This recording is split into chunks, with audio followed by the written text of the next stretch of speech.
Pemirsa, Kejaksaan Tinggi Sulawesi Tenggara menetapkan Kepala Dinas SDM Sultra AA sebagai tersangka baru dalam kasus dugaan tindak pidana korupsi izin pertambangan PT Tosida Indonesia. Kepala Dinas SDM Sulawesi Tenggara AA ditetapkan sebagai tersangka baru kasus dugaan tindak pidana korupsi izin pertambangan PT Tosida Indonesia oleh Kejaksaan Tinggi Sultra Senin 6 Desember 2021.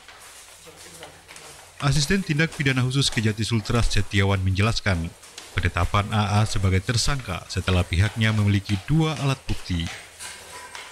Setiawan mengungkapkan peran tersangka AA hampir sama dengan 2 tersangka lainnya, yakni mantan PLT Kadis dan Kabid SDM, yakni menyetujui rencana kegiatan dan anggaran biaya atau RKAB PT Tosida meskipun tidak memenuhi syarat. Penetapan tersangka juga dilakukan setelah Kejati memeriksa 40 saksi dan ahli dalam tindak pidana korupsi izin pertambangan PT Tosida Indonesia yang merugikan negara kurang lebih 495 miliar rupiah.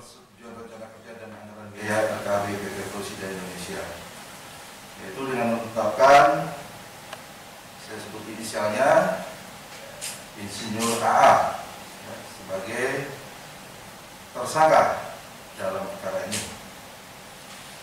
mana kami dalam menetapkan ini tentunya didasarkan pada terpenuhinya 2 alat bukti yang cukup dan juga melalui mekanisme laporan perkembangan penyidikan yang kemudian ditindaklanjuti dengan ekspos. Usai menetapkan Kadis SDM sebagai tersangka, Kejati akan melakukan pemanggilan untuk proses pemeriksaan.